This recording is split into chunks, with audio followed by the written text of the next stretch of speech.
Greetings, everyone. Welcome back to the Cryptodamus Astrology channel. I'm Cryptodamus here. We're going to talk about the astrological forecast for the month of August 2023. We're going to look at some of the key features of August of this summer. Right now, of course, one of the main issues going on astrologically is that Venus has been retrograde since July 22nd.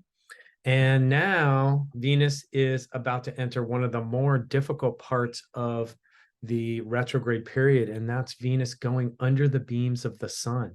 So this is also an astronomical phenomenon because Venus is going to make what's called its heliacal setting, meaning it's going to make its last appearance as the evening star, and it's going to disappear from the night sky for the next 2 or 3 weeks as it goes under the beams of the sun.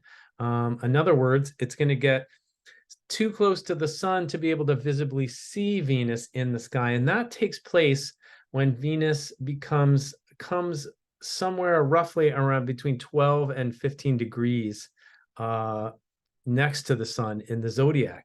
So Venus is going to disappear. Okay, let's take a look at that, on my astrological software. Right now, Venus is at 25 degrees Leo and the sun is at 12 Leo. So you can see they're about 13 degrees apart, right? So that's when the heliacal set takes place. And that's going to vary slightly from geographic locations around the world, elevation, visibility, different things like that. But basically, over the next day or two, Venus will completely disappear and become invisible in the sky. So Venus is going to go into the underworld, and this Venus retrograde period, which is already a little bit difficult because Venus is slowing down and moving backwards, and Venus, all of the issues of life that's ruled by Venus, like love and relationships, money and wealth, and even just all the good things in life, all the comforts of life are ruled by Venus. All of this becomes a little bit more challenging. And I would ask you to go back to the last video I did with the great Jungian psychological astrologer Lynn Bell, where we really dive deep into that Venus retrograde period. But so right now, this is going to, things are literally going to get a little bit darker because Venus's light will disappear. So Venus becomes weaker. To the ancient astrologers, it was all about the visibility and the light in the sky. And when that light disappeared, the strength of that planet was in a weakened state. And that's going to continue. I mean, it's going to continue for the next couple of weeks, but we're going to talk about a couple of things that are going to happen. So the next thing that's going to happen is, as I said, Venus is going to go under the beams of the sun. And then, whoops, we got it set to the 10-day interval. We got to set it down to 1. The next thing that's going to happen is on Wednesday, August 9th. And that's when Venus is going to make the exact square from 22 Leo to 22 Taurus. This is probably one of the most difficult geometric aspects of the retrograde period. The squares to Uranus are edgy, they're chaotic, they're unpredictable. They feel they can rattle you. They can bring really unexpected surprises.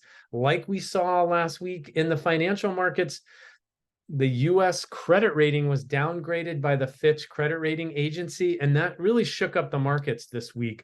And the S&P 500 closed with a big red candle down, which is what we were expecting on this Venus retrograde. But this is going to intensify, guys, even more next week as Venus makes this square to Uranus. Now, this is only the first important square to Uranus.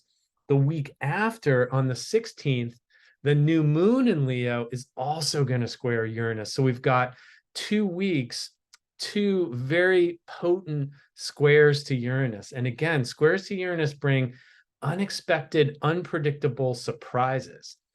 They're usually quite edgy, difficult. They can rattle your nervous system, and they can be quite... Uranus's job is to catch you by surprise, catch you off guard.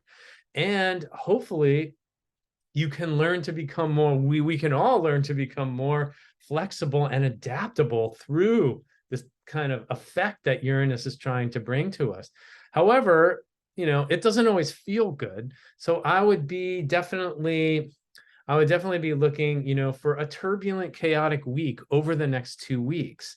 However, we're lucky because there is one mitigating factor on August 9th, and that's that Mercury is going to be at 14 Virgo, exalted in the sign of Virgo. So we have Mercury exalted right now, and that's helping us out a little bit because Mercury rules a lot of different aspects of life, and it's going to be in a nice trine to Jupiter that day. So that's going to mitigate and soften a little bit this very harsh Venus retro square to Uranus. It's not going to really cancel it out, but it could bring some good news. It could offset and bring some positive vibrations and some good news. Then a couple of days later, as we go in, deeper into the week, Thursday and Friday, Venus is going to go into that maximum combustion to the sun, where it gets very close to the sun. And the closer it gets to the sun, the weaker it gets until Saturday, when it's going to go kazimi, which is in the heart of the sun. And if you guys have been watching my YouTube videos, I love the kazimis, and I talk about them a lot. They're a really interesting phenomenon, right? Because it's getting weaker, it's getting weaker, it's getting weaker. And then right around here, right around noon or 1 o'clock on Saturday, the 12th, Venus is going to go officially kazimi by the traditional Hellenistic definition, which is under 1 degree conjunction to the sun. So Wednesday, Thursday, and Friday could be quite difficult because Venus will be in the maximum combustion, where it will be very, very weak. Okay. But then Saturday and Sunday, Venus is going to go kazimi. And so that flips into the heart of the sun. That flips into like a superpower for a couple of days. So from about noon on Saturday, and then we go to noon on Sunday, and it's going to go a little bit longer. So let's see exactly, if we look at the exact, it is going to be, well, on the US West Coast, Pacific time, it's going to be 4:15 a.m. on the 13th, okay? So very early in the morning on Sunday, or around 7:30 on the East Coast. But let's see when the Venus kazimi is going to end, and that would be when Venus falls out of that 1 degree alignment with the sun. So that would be, around Sunday night, basically. So we have about, I would say roughly about 36 hours or so, where Venus will be kazimi, 20, or 30, maybe, 32 hours or something like that. So there could be some breakthroughs there. And this should be a very nice weekend because Venus will be in kazimi, will be superpower strength. Okay. But then, Venus is going to fall back into the combustion underneath the beams and still retrograde. So starting off next week, not great. It's still not great. Okay. But now Venus is actually gaining strength as it comes out of the kazimi. It's still weak, but now it's gaining strength, and it will continue to gain strength until it reaches its heliacal rising as the morning star, and that will be later in August. We'll take a look at that. But next, the week after this one, on the 16th, we're going to look at this new moon in Leo. And new moon in Leo, it's the middle of the summer, really. And I think that's a very warm, generous, fun-loving kind of a new moon. The sun, of course, has dignity there in the sign of Leo. And typically that would be, quite a nice lunation. In this case, it's going to take place at 23 degrees of Leo. So right around here, right around 2316 Leo.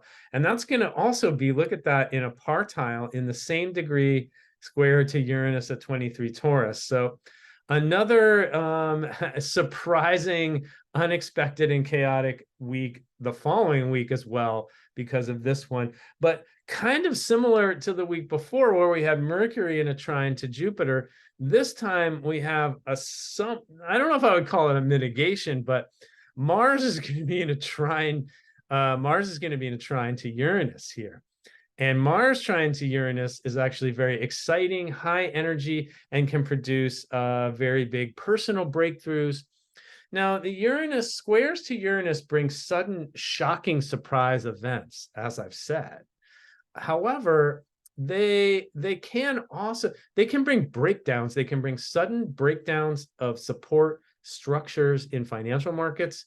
So we have to be on the lookout for that, as well as the Venus retrograde. The squares can be harsh, but they can also bring personal breakthroughs. They can bring sudden enlightenment, sudden intuitive flashes and downloads, sudden strokes of genius and imagination and creativity. So squares to Uranus aren't all bad.